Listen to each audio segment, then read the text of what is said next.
Hello, welcome to the Mark Janard Show, the cybersecurity show. So there's some buzzing going on. Payment processors versus games, artistry, all this. I'm gonna break it down and make sense of it and let you know what's going on with this developing story. So without further ado, let's get right into it. We're going dark.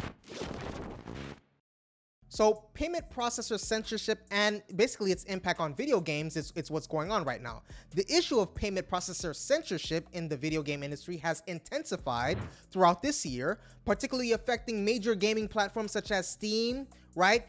And personally, I don't know what's the big deal, but please take a moment to hit the subscribe button and the like button.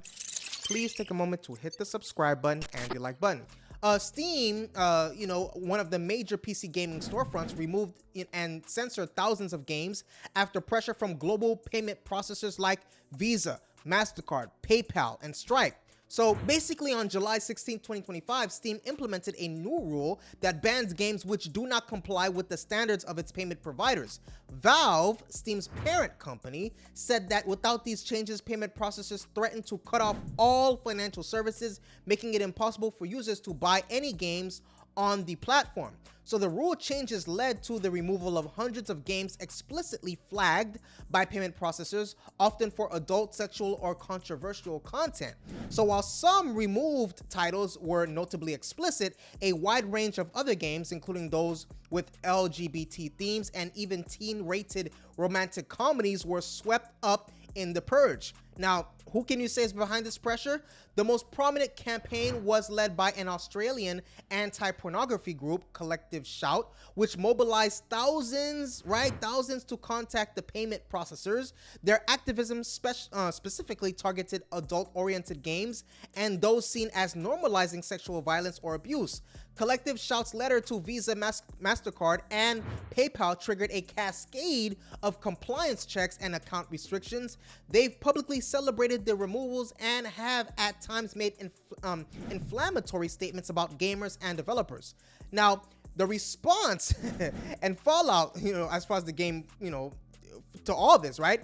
Game platforms, right, facing loss of payment support from major processors have several potential responses, each with unique challenges and alternatives, right? But one of them is they have to seek alternative payment providers. So platforms can partner with new or less restrictive payment processors that specialize in high risk or niche industries, or explore fintech companies creating game-specific gateways.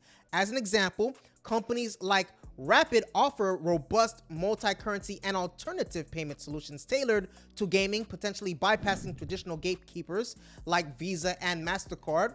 They can adopt instant and open payment, open banking payments, right? They can adopt instant and open banking payments. So implementing instant payments such as pay by bank or open banking technology lets users, pay directly from their bank accounts, potentially avoiding card networks. This decreases declined transactions and settlement delays while broadening access, especially if the alternative does not rely on established card networks.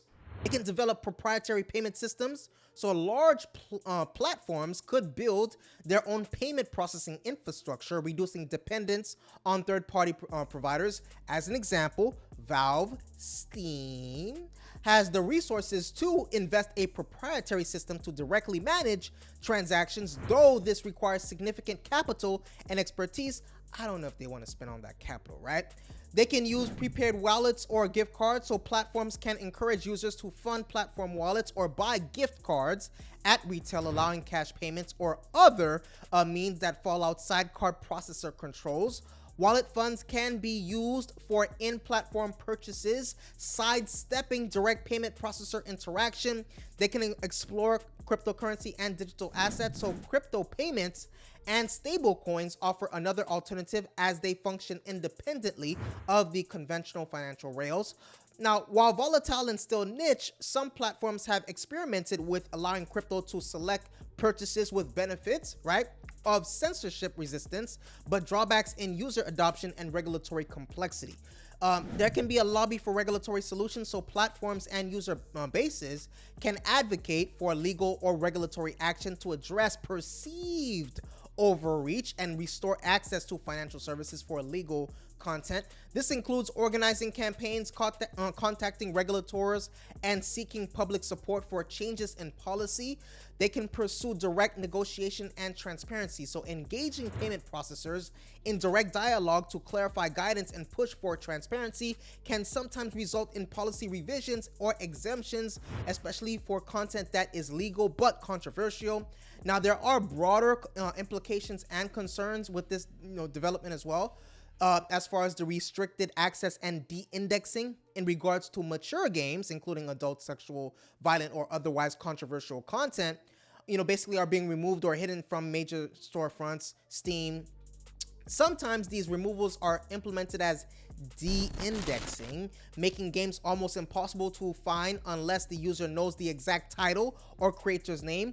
Even non-explicit mature games, like those with LGBT themes or romantic plots, have been caught in these sweeps due to broad and poorly defined content standards basically enforced by the payment processors. There is this notion that is being felt of loss of artistic freedom and innovation. So game developers argue that payment processor driven censorship stifles creativity and diversity within the medium.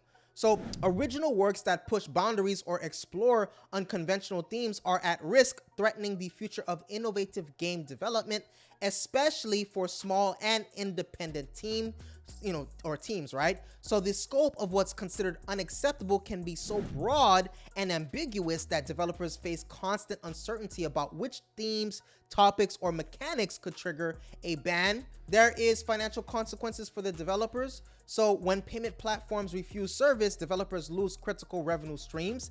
This not only impacts those working on adult content, but also any creators making mature, artistic, or socially relevant games that fall outside mainstream's norms. There's the marginalization of basically minority narratives. So many of these censored games include LGBT stories and narratives from marginalized or minority communities, inadvertently pushing their representation further to the margins. So the process can be indiscriminate, that even benign artistic depictions like queer characters holding hands are affected. There is unclear or maybe inconsistent enforcement that is also being felt as well. So enforcement of content rules by payment processors is often vague, inconsistent, and lacking transparency. Games that do not violate existing guidelines may still be removed without warning or explanation, undermining developer confidence and planning.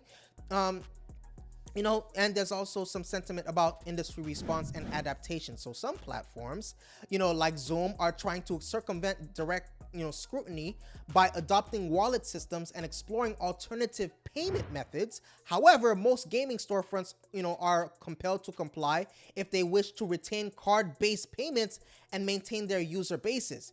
Now, basically, industry groups and advocates are calling for more transparent rules and fair treatment of legal content to prevent undue overreach by payment processors. There's a slippery slope that's at play here. So the crackdown is not limited to explicit adult games. Popular franchises with, basically mature themes, whether it's Mortal Kombat, Saints Row, Grand Theft Auto, are also at risk if, basically if trends continue. Mainstream games are known for, violence, dark themes, or social commentary could be targeted, creating a chilling effect throughout the industry. So it's a whole bunch of things going on right now, right? Let me know what you think in the comment section below about this development. That's what I have for you today. Please take a moment right now to hit that subscribe button and the like button. If you like this video and you want more videos like this, please let me know that by hitting that subscribe button and the like button. I appreciate you. Stay safe. See you in the next video.